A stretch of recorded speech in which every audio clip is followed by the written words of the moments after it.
This happened quite a while ago, but every time I think of the experience, it fills me with rage. So I thought maybe you llamas would like some light breakfast before the main meals of the day. Dear husband and I have been together for 8 years now, and my just-know mom has been harping on how we need to get married for about 7.5 of those 8 years. So when I call her up and tell her, hey, the man-beast and I don't want to wait anymore. We're doing this next month on X date at the courthouse, and you need to be there. She flipped in the best way, was so happy for us, and couldn't wait to be there with us. We talked about it constantly. The day before the ceremony, she texted me multiple cute outfits she could wear for photos we would take afterwards. A lot of women would hate how over-the-top she was, but it was honestly just nice she seemed to care so much. Now, before I get to the day itself, it's important to mention a few things. Dear husband has one family member living even remotely close to us, being his mother, 2 hours by car, who none of my family had met at this point. Because we were doing this at the courthouse in a small town, we were allowed a total of 5 guests for our ceremony. So, of course, dear husband invites his mother to be his witness, and tells her she is allowed to bring a reasonable guest if she wished, considering she lives 2 hours away. I invite my mother and my grandmother as my +2s, and then dear husband and I invite our best friend, who basically introduced us and has been like a brother to me my entire life. Great group of people. Everyone seems excited. All good, right? Ha! The day comes. Dear husband and I show up at the courthouse extra early, only to find his mother and brother there, who his mother had flown in from states away to celebrate with us. Dear husband cries. I cry. It was honestly so nice to have him there to be a part of our union. Soon after, my grandmother and our best friend appear, and introductions are made. Excitement is in the air, and all we are waiting for is my mother. And so we wait. And wait. And wait. I finally give her a call, and my sister answers. Oh, Mom? Yeah, she's in bed. I'll get her. Mom groggily answers the phone, and I'm trying my damnedest to maintain my composure in front of this group of loved ones. Hey, so we're all at the courthouse, and mine and Hub's scheduled time is in about 10 minutes. What? For what? To get married. Oh, that's today? I'll be right there. Don't you dare go in there without me. Click. I wish I could say I had a shiny spine back then, but I totally gave in to that demand. So after getting off the phone with my mom, I basically babied out and started crying in front of everyone.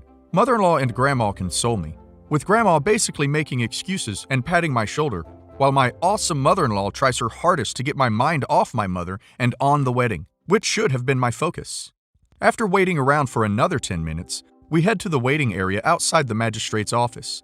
There happens to be another couple there with a group, who were slated to get married after dear husband and myself. Dear husband explains that we're missing a relative and offers to trade slots with them, which they agree to. After around 30 minutes of waiting around, my mom finally shows up. Obviously hungover and reeking of cigarettes, wearing pajama pants, her work shirt from the night before that I assume she had slept in, and a jacket covered in what appeared to be motor oil. Keep in mind, this is not only my wedding day, but also her first time meeting my mother-in-law, so I was immediately pissed off and embarrassed. On top of showing up late, looking like a junkie, she had also brought my stepdad and sister along. To their credit, they looked embarrassed and were actually wearing nice outfits. Not only had my mom forgotten the date and time, but also apparently forgot that we had a guest limit. Of course, she starts not so subtly hinting that best friend should give up his spot for my stepdad. I thought these types of things were for family only. It's a shame that stepdad can't be a part of it. He was really looking forward to seeing you get married. You'd think that because they have a rule about the amount of people, they'd also have a rule that family members need to be there. By this point, dear husband had reached his breaking point and quips, "You know, you're right. Stepdad should be a part of it. He dressed up and everything. Maybe you should offer your spot to him." That shut her up. And minutes later, we were called in and married without any drama. Because mother-in-law had traveled so far to attend, and brother-in-law was in our town for the first time, dear husband suggested everyone go out for lunch together after the ceremony, which mom immediately turned down, as she apparently had really important plans made already that she absolutely had to leave and get to right that second. So the rest of us enjoy a nice lunch and walk around the downtown area. And of course, hours later on Facebook, I see that the very important plans mom had involved driving to her favorite bar, getting wasted, and then dragging sis and stepdad to the river to camp, with no camping gear. This entire poop show was the breaking point for me, and where I started the long road to very low contact, which would be no contact if not for grandma, but that's some llama feed for another day. And that's the story of how my mom forgot my wedding. I was 18 and had just gotten out of high school when I met my ex, who was 24 at the time. Now that I'm older, I see that any 24-year-old that would want to date an 18-year-old is a total weirdo, but at the time, I thought I was cool because he was older. We had only been dating for 3 months when I had accidentally gotten pregnant while on birth control. He told me he was infertile too, by the way, if that points a better picture of the kind of guy he was. I was young and scared and was going to get rid of it, but him and his mother promised me they would be there for me and help me raise the baby, which I'm really happy I decided to keep him because my child is the love of my life.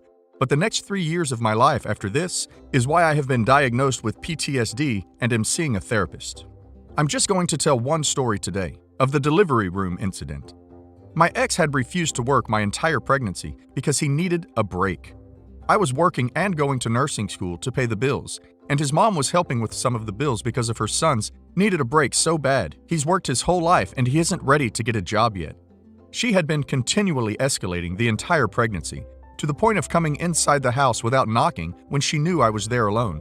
She hijacked my baby shower and took all the items home so she could go through them first to see what she wanted for her house. Once screamed at me in the car for 10 minutes because I had asked her lazy POS son to get up and do some chores around the house since he was home all day. She yelled at me, "I'm his mother. You're not his mother. If you have a problem with him not doing stuff around the house, you come to me."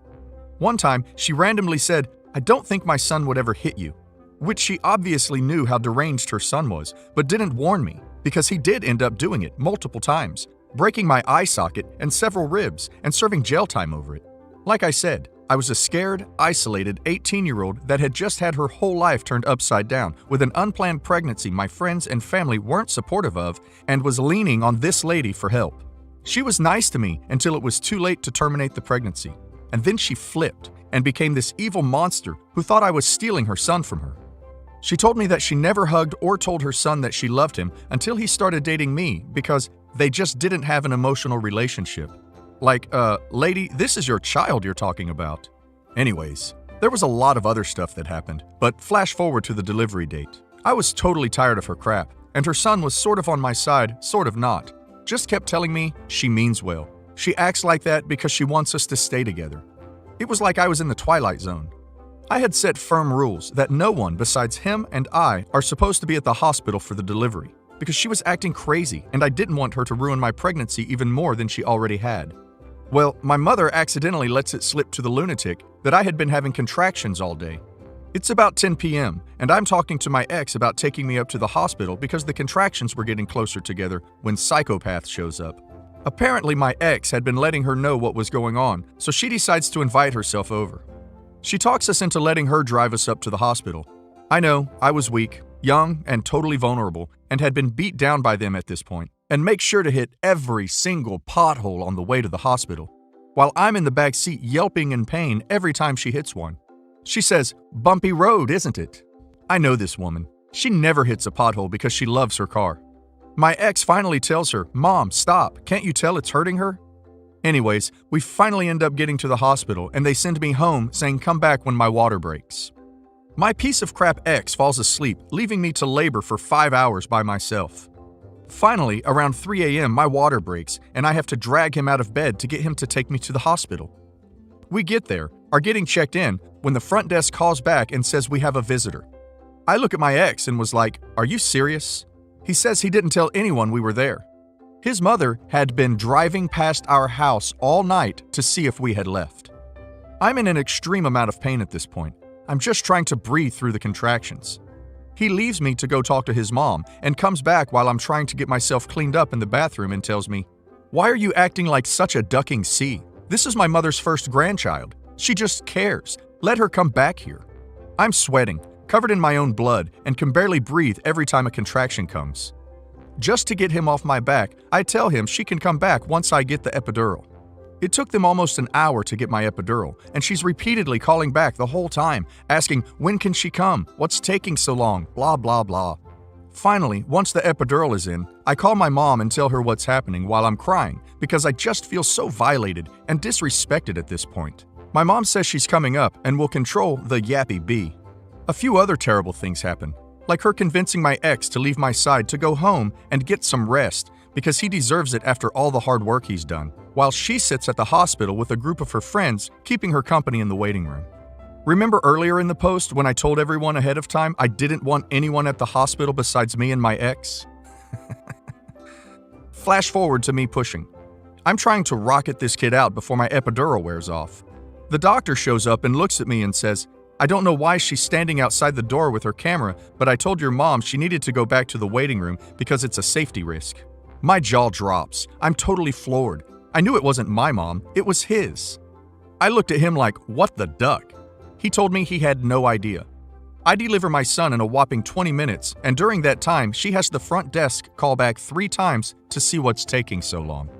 I was in love with my son and totally swimming in all the after-labor feel-good hormones that I didn't even give a crap what that crazy bee was doing anymore. My mom later updated me that my crazy ex-mother-in-law was sitting in the waiting room the entire time telling her friends how she's going to convince me to formula feed. That next week, she's going to take my son for overnight. That her son is a saint for dealing with me. My mom told her to watch herself after that one. And that she's staying the night at the hospital with us. My mom really had my back and told her absolutely not. None of this was what I wanted and refused to leave the hospital until Crazy Town came with her. After this experience, I grew a set of balls and really started standing up to her and her POS son. Of course, she started painting herself as the victim and told her family that I ruined the birth for her first grandchild for her. But I no longer let her bully me around, even though she tried really hard.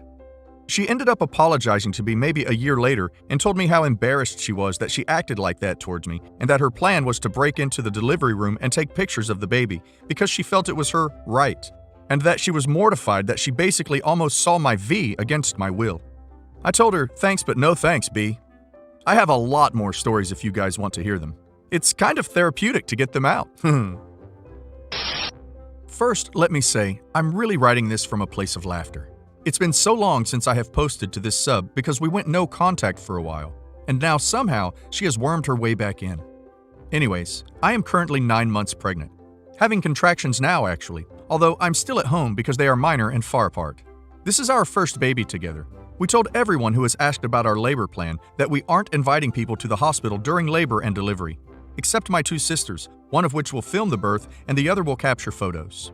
And that we will invite people to come visit whenever we feel settled and ready. My mother-in-law heard this plan but didn't think it applied to her. She tells my husband today that she has her hospital bag packed. My husband clarified that she will not be invited to the labor or delivery, and we will let her know as soon as we are accepting visitors. Welp. Her response to this was, of course, freak out, and explain that she witnessed the birth of her other grandchildren, and that if we do not allow her to witness the birth, she is not going to love our child as much as other grandchildren. Yes, she will withhold love. I don't know how you withhold love from someone, from her own grandchild, to prove some kind of point to us. What kind of human being says they aren't going to love all their grandkids equally? I don't know what to even say besides, okay, I guess love them however much you can under the circumstances. Not like my kid will really see her much enough to notice. What a lunatic. That's all. Short and sweet version. She showed up to the hospital anyways, shortly after I gave birth, and hemorrhaged. I was in bad shape. My husband met her in the hall and told her she couldn't come in or see the baby and needed to leave. She argued, of course, but eventually left. My baby girl is now 4 months old. She's perfect in every way, and I'm doing really good. We've had a few bumps in the road, like when we told mother-in-law that we were not baptizing the baby, for instance, but nothing too bad. Now to the next issue. Mother-in-law has a wall of pictures of her own kids and other grandkids when they are babies/toddlers, where they all did the same photo shoot, at her demand, of course, of the baby sitting on the American flag, draped in an American flag, holding a little flag, wearing flag clothes. For Christmas, she asked when we wanted to schedule the flag photo shoot. We were like, we're gonna skip that. She's like, you can't. It's a tradition. All my kids did it. All the other grandkids did it. We simply said, okay, well, we aren't doing it. It's not our taste. It's a little too nationalist, and we don't like it. However, I offered that if we did some type of 4th of July photo shoot, I would give her a copy of the pic. I will post in the comments what kind of picture I was considering. Anyways, she is upset and said that won't work. It needs to be the exact setup with all the flags. She said, you either will let, or I'm going to have to kidnap her. So now I'm like, should I give in to just shut her up and not deal with this since it's only a photo and doesn't hurt anyone? Or should I stick to my guns and say, we don't like that photo, it's tacky and weird to us, and we aren't negotiating with her? If I give in one time, she will think that throwing a fit will get her way. Son is 4.5 weeks old. Immediate problems with the mother-in-law started mid-pregnancy. So my wife and I had been trying to have kids for a while, 2 miscarriages last year. Needless to say, this pregnancy had been planned out from the start. Part of the plans were, of course, the delivery itself. My wife did not want anyone but me and her friend/photographer in there during the delivery. The rest of the family would be given updates and allowed in after we had spent some bonding time with our son. It's worth pointing out that the last part is hospital policy regardless, which we didn't know at that time. We didn't want people waiting in the lobby because I was not going to be out there dealing with their emotions and needs during the whole ordeal. My singular concern was to be there with my wife and child. We had been telling friends and family this from an early stage of the pregnancy. Every single person we told that had all unanimously said, okay, no problem. Because why should it be a problem? Everyone except my mother-in-law. She would always say, no, I'm going to be there. You can't keep me away. We would resist, but as time went on, it started becoming more and more heated. Mind you, mother-in-law has a lifelong history of being controlling and abusive towards her children, so this isn't new territory. The week my wife was due, this all turned into actual arguments and all-out hostility. She began calling me a sperm donor, claiming this was all my attempt to shut her out, etc. We started getting screenshots of messages from family members where she has started a complete smear campaign against me and was trying to turn her entire family against me. Even more confusingly, she had tried that with my own mother. So my wife ends up giving birth late at night with a surprise C-section, while our son ends up in the NICU for a couple of hours. My wife was out of it, and I was trying to bounce between her and our son. All the while, mother-in-law was apparently going berserk because we weren't dealing with her needs. Next thing we know, she shows up at the hospital in the middle of the night causing a scene. Security rightly stopped her at the entrance and didn't allow her up. Mind you, my son and I had finally been reunited with my wife about 20 minutes prior to this. The hospital, as mentioned, doesn't even allow calm, rational visitors within this time, let alone crazy ducking lunatics in the middle of the night ranting and raving in the ER lobby. So of course this was, once again, my fault. I set up the hospital regulations. Silly me.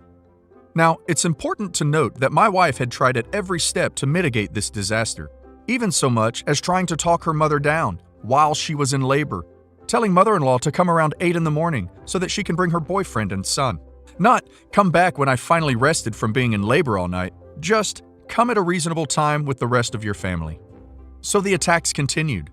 We had local PD come in and we tried to get a restraining order. Still need to get a copy of their report. But the hospital is in a different county than where we live. They suggested contacting the PD where we live when we leave the hospital. You bet, I called them within an hour of being home, but that department said they couldn't do anything unless mother-in-law actually broke the law. But we've at least began building a paper trail. One incident with hospital security, once with First PD, one with our local PD. Since then, we have had further attacks on our character, which my wife has fought back on as much as possible. All of these decisions were hers from the beginning, and she has tried to correct mother-in-law's version wherever possible, yet mother-in-law uses it as an easy attack against me. Mother-in-law has still not seen my son. Mother-in-law is currently not welcome around my son. Mother-in-law will go to jail if she so much as tries to come around my son at this stage. There have been enough written notices and contacts with law enforcement to give us the legal paper trail. After witnessing her abuse her children for years, I will never let mother-in-law around my child so long as she continues to act this way. She will certainly never watch my child. There will be no unsupervised visits. I have zero regrets that she has never met her grandson. He has had so much quality time with his extended family. Everybody has been so happy to meet him, and he is a very happy baby. He is missing nothing.